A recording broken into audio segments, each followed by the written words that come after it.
Assalamualaikum warahmatullahi wabarakatuh.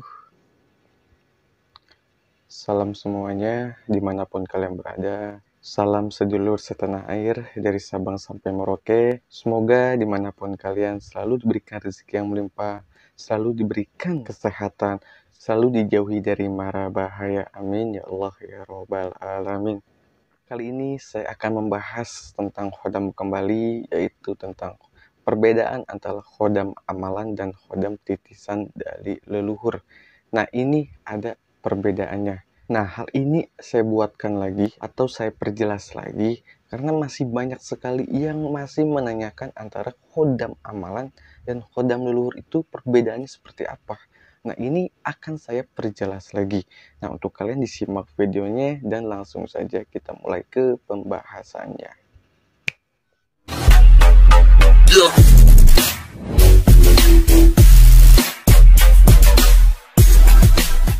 Nah, sebelum saya memulai ke pembahasannya, untuk kalian yang ingin memiliki khodam, bisa melakukan pengisian khodam, ya silakan DM ke Instagram saya. Nah, itu nanti kalian DM atau WA ke nomor saya. Nah, ini nanti kalian konsultasi ke situ ya. Nah, untuk pengisian khodam yaitu pasti ada tentunya mahar dan proses, dan nanti akan dilakukan saat prakteknya itu menyatukannya ya melalui video call. Jadi ada maharnya, ada prosesnya, dan prakteknya itu secara video call kalau jarak jauh. Nah, untuk kalian yang dulunya pernah melakukan pengisian khodam ya di channel-channel lain atau di orang-orang lain, nah itu pengisian khodam itu tidak secepat itu, tidak langsung jadi sehari atau 2 hari atau ketemu langsung diisi, itu tidak seperti itu. Dan bisa pun seperti itu tapi tidak permanen, karena segala sesuatu itu harus ada prosesnya dan harus ada gurunya ya, harus ada gurunya atau orang yang akan mengisinya. Nggak boleh kalian tuh mengisi tiba-tiba baca dari Google artikel ya itu ada pengisian khodam gini bacanya amalan ini. Nah, itu salah. Itu tidak akan betul, hasilnya pun tidak akan benar. Nah, langsung saja kita langsung ke topiknya, yaitu perbedaan khodam amalan dan khodam leluhur atau khodam titisan itu, yaitu yang pertama, kalau khodam amalan itu kalian itu mendapatkannya secara dengan melakukan suatu tirakat puasa ya. Ada tirakat puasa, melakukan wirid atau amalan. Nah, itu harus dengan jerih payah.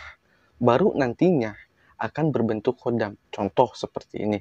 Kalian pergi ke guru atau ke orang lain, spiritual lah ya katakan, melakukan pengisian, dikasih amalan, dikasih puasa, terus kalian tirakat di suatu tempat atau di gunung, di sungai, atau di rumah, ya, atau di hutan, ya itu bebas ya, karena setiap orang itu punya versinya masing-masing. Nah, kalian melakukan hal itu, nantinya akan ada khodam yang hadir ketika kalian melakukan puasa dan wirid. Nah, ya, akan ada khodam yang hadir. Dan tentunya khodam hadir itu dengan tidak langsung wirid aja, pasti ada syaratnya. Ada syaratnya. Entah kalian mau beli menyan, atau beli kembang, atau beli dupa, atau beli apel jin, atau beli yang lain. Ya, pokoknya pasti ada syaratnya. Karena gini, khodam itu bermacam-macam. Ada yang khodam yang sudah Islam dan ada khodam yang belum Islam. Nah, jadi saya katakan bermacam-macam. Ya, ada laki-laki, ada yang perempuan, ada yang ratu, ada yang putri, ada yang raja, ada yang berbentuk hewan. Ya, pokoknya macam-macam lah khodam itu ya. Nah, kalau khodam leluhur, kalian itu tidak perlu melakukan suatu wirid, puasa, dan tirakat karena langsung dari leluhur kalian. Nah, jadi bagi orang yang dipilih oleh khodam leluhur, nah itu tidak perlu melakukan suatu tindakan wirid, hanya perlu melakukan penyelarasan agar khodamnya itu masuk ke badan. Karena kalau khodam dari leluhur itu posisinya tidak di dalam tubuh tapi di luar tubuh. Nah, apakah khodam leluhur itu bisa pergi? Itu bisa, kemungkinan bisa pergi, tapi balik lagi pun itu sangat lama ya, sangat lama. Ibaratnya kalau kalian melakukan kesalahan, khodam itu sedikit demi sedikit akan menjauh dan akhirnya ya seperti itulah pergi, dan kalian tuh harus membujuk khodam itu, ibaratnya seperti itu. Wujudnya seperti apa, Kang? Ya itu kalian harus taubat, harus melakukan wirid, puasa, ya ibaratnya ya membersihkan badan lagi lah seperti itu. Jadi nanti khodamnya itu akan balik lagi. Kang, apakah khodam amalan bisa pergi juga atau luntur? Bahasanya itu sangat bisa. Jadi balik lagi ke orangnya atau ke spiritualnya. Ya saya bilang tadi, setiap orang itu mempunyai versinya atau caranya masing-masing. Jadi berbeda ya. Kalau di saya, misalnya saya ngasih amalan ke kalian, harimau putih nih amalan puasa sekian, baca sekian, tirakat di anu misalnya. Itu juga ada pasti pantangannya dan syarat tertentunya. Nah, jadi berbeda-beda orang dan tetap hasilnya pun sama ya. Nah, untuk kalian lebih jelasnya lagi, kalau khodam amalan, itu kalian harus berusaha. Kalau khodam leluhur, kalian itu tanpa usaha seperti itu. Tapi kalian harus merawatnya dan menselaraskannya. Kalau khodam amalan, itu sudah selaras di badan karena kalian berusaha sendiri seperti itu. Kalau ceritanya zaman dulu saya punya cerita. Orang itu kalau ingin mempunyai khodam atau ilmu macan, bahasanya itu ilmu kuno ya, pemacan beda lagi sih. Kalau pemacan itu kayak sambatan.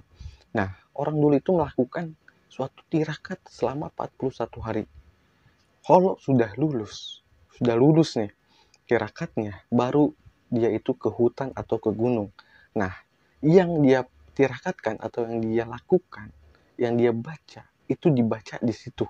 Nanti para khodam itu akan kumpul ya, khodam bermacam-macam khodam itu akan kumpul.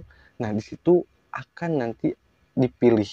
Jadi misalnya saya nih, saya di hutan atau di gunung, saya baca, nah saya pilih nih khodamnya ada apa-apa. Nah misalnya ada udang harimau putih, nah khodam itu saya tunjuk dan kita itu bertarung. Kalau misalnya khodam itu kalah sama kita, berarti khodam itu tunduk sama kita. Seperti itu cerita orang zaman dulu. Percaya nggak percaya silakan, tapi segala sesuatu itu harus dengan berusaha. Bisa instan, tapi kalian itu harus berusaha merawatnya. Seperti itu. Tuh kalian yang belum jelas silahkan tulis di kolom komentar ya.